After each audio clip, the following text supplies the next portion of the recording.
Tout ça pour ça? Je suis désolé, je sens que je risque de vexer certaines personnes qui auront dû trouver cet épisode joli. Parce que la dernière scène est très belle, je le reconnais, mais... Tout ça pour ça?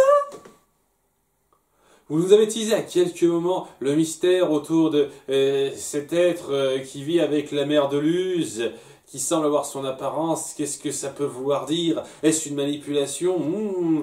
Et c'est ça la solution que vous donnez. En fait, ok.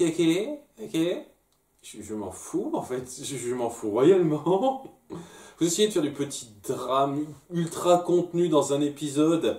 Et je trouve déjà que pour raconter une histoire de cet acabit, un épisode de 20 minutes, ça va pas. C'est trop peu. Et étant donné qu'en plus, cette histoire ne se rallie pas à grand-chose, je suis désolé par rapport au grand fil rouge que vous avez instauré, eh ben, laisse pas d'impact. Et c'est 90% de l'épisode, ça. Et ouais, non. J'ai l'impression d'avoir un peu perdu mon temps. Et pas juste dans cet épisode. Mais bon, on va en parler tout de suite, ça. Je suis désolé, je sais que d'ailleurs des gens qui se disent « Mais cet épisode était très joli », bah pas moi. Je suis désolé, pas moi. Donc ça commence sur Luz, qui a créé un petit portail de fortune, un petit peu n'importe comment, avec Eda, King, Outil et personne d'autre, en essayant le sang de Titan pour pouvoir se trouver une porte de sortie. Donc c'est un peu un essai pour pouvoir retourner chez elle. Ok, un peu important. Et il n'y a personne à part ces trois-là avec elle. Il n'y a pas Amity, il n'y a pas Willow et Gus qui se disent « Ah tiens, c'est peut-être la dernière fois que je la vois, il se passe quelque chose. » Non. Déjà, ça appuie bien le fait que ça va clairement pas être le voyage de retour final, hein, c'est clair et net, hein. Déjà, mais... ouais, donc, ils ont fait leur portail un petit peu... un peu branlant sur les bords, mais qui semble marcher un petit peu. Donc, Luz s'y rend en faisant un petit peu gaffe à sa sécurité. Elles sont un petit peu intelligentes, hein. Elle se met une corde à la taille. Donc, si vous voyez que ça commence à s'effondrer, vous me retirez tout de suite. Et donc, en se rendant à l'intérieur du portail, eh ben, elle ne finit pas dans le monde humain, mais elle finit dans une sorte d'entre-deux-mondes où elle peut, par décision, amener un peu... On va en parler de ça. Elle peut un peu suivre différentes personnes en se projetant en reflet à différents endroits à proximité. Donc au début, lorsqu'elle dit Elda, elle se retrouve en reflet sur une vitre pas loin d'Eda. Et après, elle se rend compte de la capacité du truc et elle se dit « Ah tiens, je vais voir ma mère. Enfin !» Et donc elle est transposée dans le monde des humains, mais sous forme de reflet seulement. Et elle va se retrouver donc face à la fausse Luz, celle qui a pris sa place pendant tout ce temps, et qui est juste une pauvre petite créature qui s'est retrouvée là par hasard. Elle a vu qu'elle avait une opportunité de partir vers le monde humain, et elle a pris la place de Luz parce qu'elle s'est dit ça peut être l'opportunité de vivre la belle vie. Alors, en lui créant un petit truc tragique dans son histoire, parce que c'était un basilic. Alors, on a appuyé dans l'épisode d'introduction de cette créature-là, où c'était une grosse connasse qui voulait bouffer la magie de tout le monde. Mais tous les basilics ne sont pas comme ça, ne sont pas d'amalgame. Qu'elle avait le pouvoir de se transformer, et ben aussi, elle a le pouvoir de se transformer. Et donc, Luz, elle accepte ça assez vite, en fait. Dire ah toi et après à peine cette conversation passée, elle sympathise avec lui. Elle dit ok c'est bon, calme-toi, t'es un démon du groupe. Ils disent que c'est ça, un démon, une créature démon qui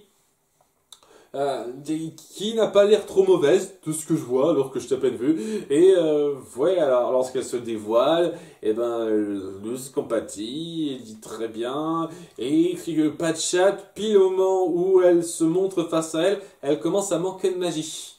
Ça fait plusieurs mois qu'elle est là, elle a pris sa place au camp d'été, elle a pris sa place pendant je sais pas combien de temps auprès de sa mère, c'est maintenant qu'elle commence à perdre ses pouvoirs, que ça commence à disparaître un petit peu son illusion. Hein, ok. Bah, c'est pas de veine, enfin, dans un sens, ça tombe plutôt bien. Et donc, Luce se dit, ok, tu sais quoi, je vais avoir un petit peu de mal à retourner chez moi tout de suite. Tant qu'à faire, on peut faire en sorte que tu restes auprès de ma mère pour la rassurer. Lorsque je reviendrai, je trouverai un moyen de t'aider.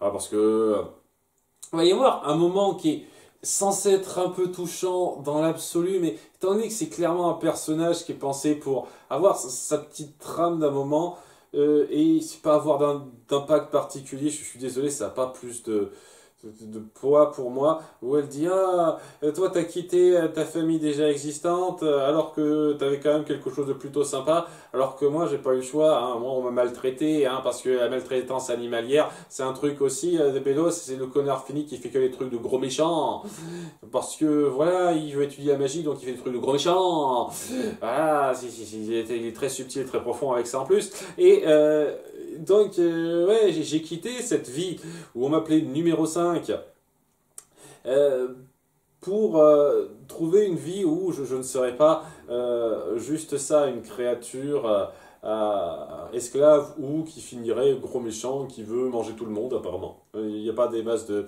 possibilités à cet endroit-là. Je trouve quand même que ça donnait clairement pas l'impression qu'il y avait cette maltraitance des basiliques ou qu'il y avait quelque chose qui se tramait autour des basiliques lorsqu'on a fait apparaître le basilic dans l'épisode de la saison 1. Hein. Ça donne un peu l'impression que vous avez inventé ça sur le tard. Hein. Ouais, le truc avec ça, c'est que elle lui fait la leçon sur le fait qu'elle avait la belle vie et donc leurs situations sont pas les mêmes, pour qu'on la prenne un petit peu en pitié. C'est ces genres de personnages quoi qu'on introduit comme ça, on lui crée à la va-vite un passé triste histoire d'avoir le côté un petit peu attachant de la chose. Mais je trouve qu'il se rattache à rien, ça appuie rien de plus autour de Bélos. Ça fait un peu du comme par hasard que cette créature soit sortie dans le monde humain puis le moment où Luz est entrée dans le monde magique à ce moment-là, parce que c'est pas la première fois aussi que Eda a utilisé son portail magique. Et c'est que maintenant qu'il l'a remarqué cette créature, puis à ce moment-là, la bonne coïncidence, ça. Et tout ça juste pour faire accepter une situation qui n'avait pas besoin d'être là pour appuyer quoi que ce soit. Parce que je vais faire très vite la suite parce que je trouve que c'est sans intérêt et c'est même grossier. Elle essaiera de chercher des objets qui ont de la magie imprégnée en elle pour retrouver sa magie et maintenir son illusion. Seulement, en ce faisant, bon, on verra deux, trois trucs sans intérêt, et elle finira par tomber sur, pas un conservateur de musée, ou je sais pas trop quoi, j'ai pas fait gaffe, qui est une espèce de gros taré, qui a mis des pièges partout parce que il a repéré Eda transformée en femme chouette à un moment donné dans le monde humain. Ça c'est arrivé dans le monde humain, ça aussi. Et se dit, oh, les créatures existent, elles viennent de Mars, elles viennent sucer notre sang, des trucs comme ça. Et il est devenu super parano, et il a fini par poser un piège. Et donc, c'est le gros méchant basique de passage ridicule pour forcer du conflit. Et elle finira par capturer la créature magique parce qu'elle l'a vu se transformer grâce à des caméras de surveillance qui étaient placées de façon bien fortuite, une fois de plus. Luz verra que ça va pas, et même elle a beau abandonner un petit peu, elle se dit ah, de toute façon ça va pas bien, vite. Je suis tellement une créature à prendre en pitié, à acheter mes peluches. Elle, la pitié d'elle évidemment, Luz, elle décide d'utiliser son pouvoir pour aller parler à sa mère à travers le système de visioconférence cube de cet entremonde, où donc il suffit de prononcer le nom de quelqu'un pour se rendre devant cette personne. Et étant donné qu'elle a balancé les mots numéro 5, qui est complètement aléatoirement Luz, et il se trouve que le nom de la créature c'est numéro 5, c'est grâce à ça qu'elle a pu rejoindre son reflet. Parce que personne d'autre ne peut s'appeler numéro 5, apparemment, dans le monde humain. Alors c'est le plus proche du portail. Mais voilà, c'est quand même la grosse coïncidence, je suis désolé. Enfin, excusez-moi cette parenthèse, j'avais oublié d'en parler avant. Ouais, donc elle vient voir sa mère pour lui raconter tout. Et sa mère, bon, déjà, dans la mise en scène, elle voit une image de sa fille qui parle dans, dans la glace de son téléphone portable. Elle se dit que c'est un appel visio. Déjà, un appel visio, ça ressemble pas à ça.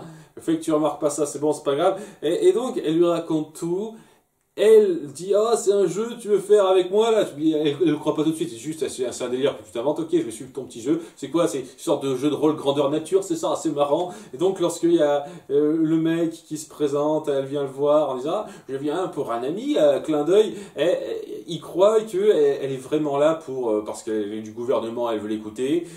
Et enfin, ouais, il fait ses gros délires. La mère, pendant un bon moment, elle croit que c'est du jeu. Et lorsqu'elle voit enfin la créature, elle se dit ah, ah bah merde, c'est vrai.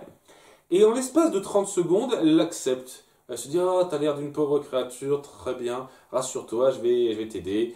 Elle défonce la gueule du gars très rapidement parce qu'elle est super douée apparemment, et elle sauve la créature en leur donnant un petit peu la magie avec des petites cartes à la con qu'on a un tout petit peu instauré, donc ce jeu de cartes de merde dont Eda raffole, on a essayé de faire un suivi avec ça, c'est mieux que rien dans un sens, pour ce que j'en ai à foutre, mais c'est mieux que rien.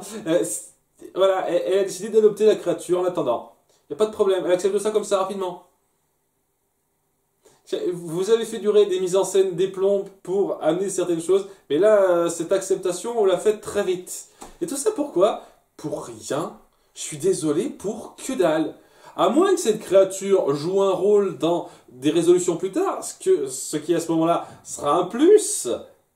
Mais étant donné que l'un des buts premiers, c'est que Luz trouve un portail pour retourner chez elle, va pas avoir d'occasion, en tout cas pendant un petit moment, que cette créature serve à quelque chose dans le conflit de Luz, tout simplement.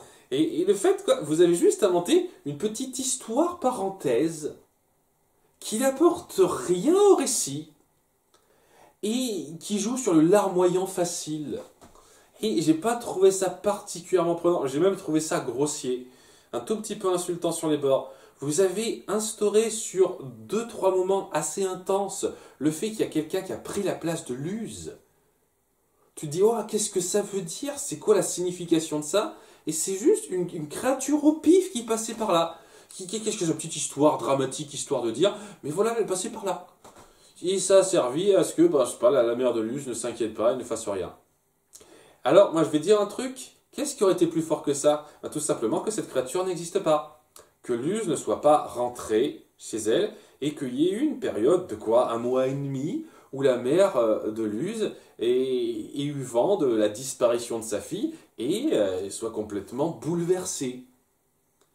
On aurait une histoire où Luz, en pouvant revenir chez elle, seulement par reflet, finirait par retrouver sa mère dévastée d'avoir perdu sa fille.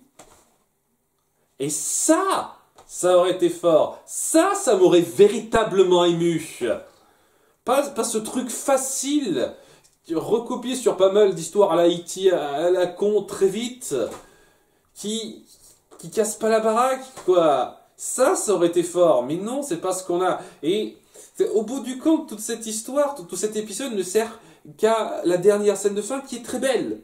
Je le redis, elle est très belle la dernière scène de fin. Mais toute cette partie sur vie numéro 5, truc muche, je m'en fous réellement. Ça apporte rien. C'est pas affreux comme histoire. Mais ça n'a aucun poids. Aucun poids. Et ça fait forcer sur les bords, hein, je suis désolé. Surtout, le méchant est ridicule. Le méchant de passage que vous avez inventé est ridicule et stupide. Ouais.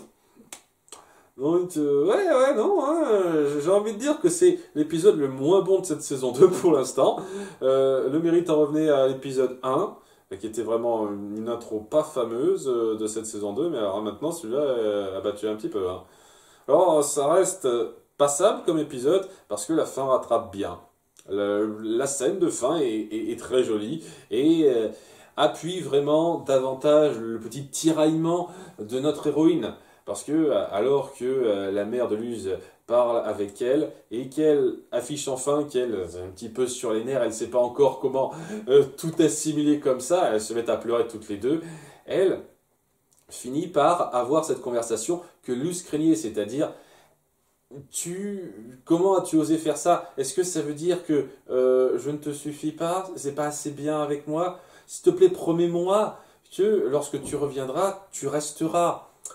Le genre de réaction normale qu'aurait une mère et le temps qu'on y alloue est suffisant pour que ça ait un impact, ça. Et donc Luce dit oui, d'accord, ça la touche et elle finit par concéder qu'elle voudra rentrer avec elle parce que bien entendu, elle veut pas que sa mère culpabilise, elle n'y est pour rien. Et ça se termine sur elle qui se fait retirer dans le monde magique puisque bon, le portail ne tient qu'un certain temps et où elle retrouve les siens qui sont contents de la retrouver en disant t'inquiète pas, on va trouver un moyen de faire un portail qui tiendra bien. Et Luce se sent un peu coupable parce que est-ce qu'elle serait prête à totalement laisser tomber ses amis et la conscience que on l'a mis face à un choix. Si elle quitte cet endroit, il y a de très fortes chances qu'elle n'y revienne pas et qu'elle ne revoie plus ces personnes qu'elle a croisées. Notamment sa petite amie Amity, et ça aurait été beaucoup plus fort qu'elle soit là avec eux aussi. Mais non, hein, ça aurait été trop compliqué de la mettre ensemble, je sais pas. Excuse-moi, des petits détails comme ça, je comprends vraiment pas, hein, mais bon. Donc là, cet épisode, pas fameux, hein, il se regarde sans plus, mais vous auriez pu faire largement mieux. Largement mieux. Et je trouve que c'est un gâchis d'avoir fait passer autant de suspense bien rendu autour du mystère de celle qui remplace Luce pour une réponse aussi simplette. Elle est simplette et elle n'est pas satisfaisante pour moi, non. Désolé. Bon, ça veut dire que du côté de Bélos, ils vont attendre pour ouvrir cette porte? Parce que je signale quand même que lui, il a une porte plus ou moins fonctionnelle, il l'a bien réparée, et la clé qui va avec. Même si elle n'est pas totalement remplie de sang de titan, elle est quand même à moitié remplie, donc ça devrait aller logiquement. Logiquement. Hein, donc lui, il est prêt, mais il va attendre le jour de l'unité, sans doute. Qui arrivera, je sais pas quand, une fois de plus, je sais pas si ça va être deux demi-saisons, deux arcs ou un arc entier sur une saison, on verra. À bientôt pour l'épisode 11, bye!